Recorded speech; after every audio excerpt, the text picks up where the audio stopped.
stop cherishing opinions. No, he's not saying stop having opinions, because that would be difficult. You can't at one stroke give up all opinions.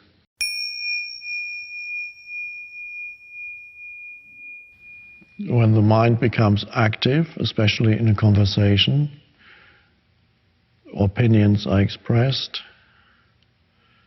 the egoic mind usually needs to respond in order to assert its existence or strengthen its sense of self.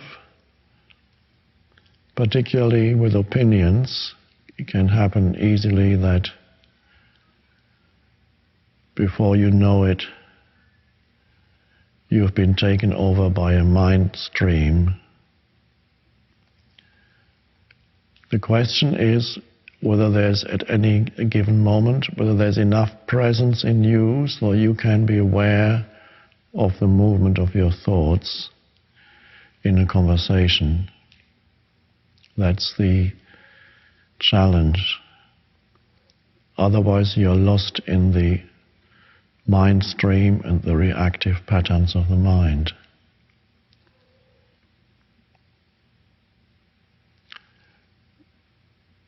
A good practice is to become aware of yourself listening when somebody says something. Be aware of two things when you're listening to another person. The other person may be voicing an opinion or gossiping or criticizing somebody else, as is often the case. When you're listening,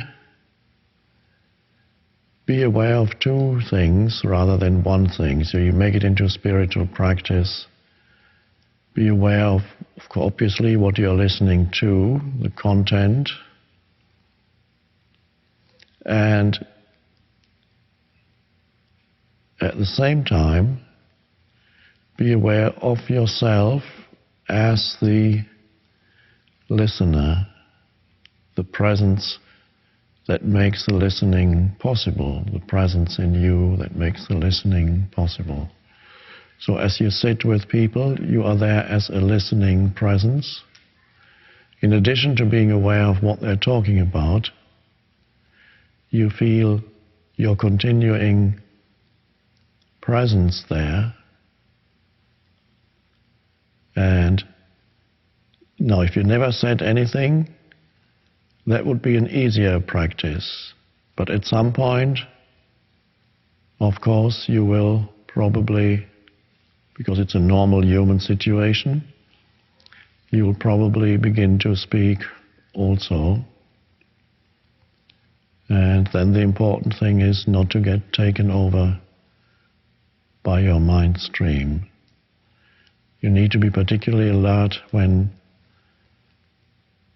negativity comes in, as you mentioned, gossip about other people. You find yourself, you say, agreeing or disagreeing. So you're taking up a mental position.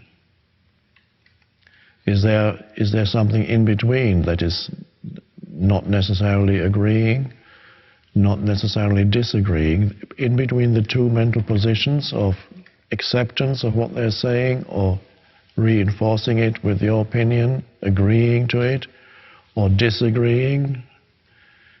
Is there a neutral space from where you can simply observe possible mental positions in others and your own tendency to adopt a mental position?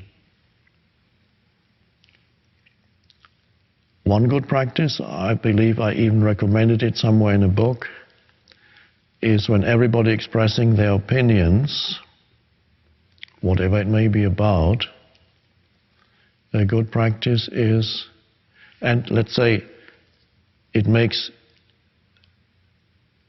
nobody's asking you, let's say, for your opinion, and it makes no difference to the situation, so they are not trying to decide some course of action, but simply people are simply putting out their opinions, you can observe the almost compulsion to give your opinion, especially things like politics or other favorite things that people love to express opinions about.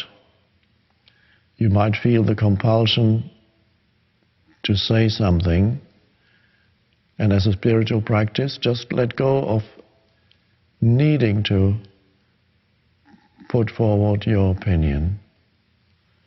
So in other words, you ask yourself, what happens if I don't express my opinion? How does that feel? Of course, it doesn't make any difference to the situation or who you are. So to just refrain from unnecessarily expressing your opinion is a spiritual practice in itself. And at first you feel almost that you're losing some of your identity when you're not participating in that. But you're actually going away from egoic identity to a deeper place of awareness. So the pull of the mind is very strong when you're discussing things and other people are expressing their positions, identifying with their positions. Be aware, observe in other people the emotional charge behind their mental positions also. Observe how there's no awareness of their mental position. There's complete identification with the thought streams. So be there when you're with people, be there as an observer also, not just as somebody who's participating. Observe the force behind mental positions. And if you see it in others, how they get taken over by their opinions. The Buddha talks about the thicket of opinions and how people get entangled in that. Really, what he's talking about is identifying with thoughts. So the thoughts become you. And so people get trapped in the thicket of opinions, as the Buddha puts it. And of course, one Zen master, I can't remember the name, recommended as a spiritual practice, a very simple but powerful spiritual practice. Stop cherishing opinions. He actually said, don't seek the truth. Just cease cherishing opinions. Stop cherishing opinions. There's no need to seek the truth. Stop cherishing opinions. No, he's not saying stop having opinions, because that would be difficult. You can't at one stroke give up all opinions, nor is it necessary. But he says, stop cherishing opinions. To cherish means really to identify, to have your whole sense of self in your opinions, which are mental positions. Stop cherishing opinions, stop identifying with the mental positions. Then you can still have them, but they don't have you. That's a fundamental difference. For most people who are unaware, in other words, for most people, they don't have opinions. You can almost say the opinions have them. They are energy forces, mental energy fields that take possession of you completely. And then it's not you think you have an opinion. No, the opinion has you. The mental position has you. It's kind of like a parasitic presence in you. So, great spiritual practice, rather than looking for the truth or God or self-realization or enlightenment, stop identifying with your mental positions. Stop cherishing opinions. That's a spiritual practice.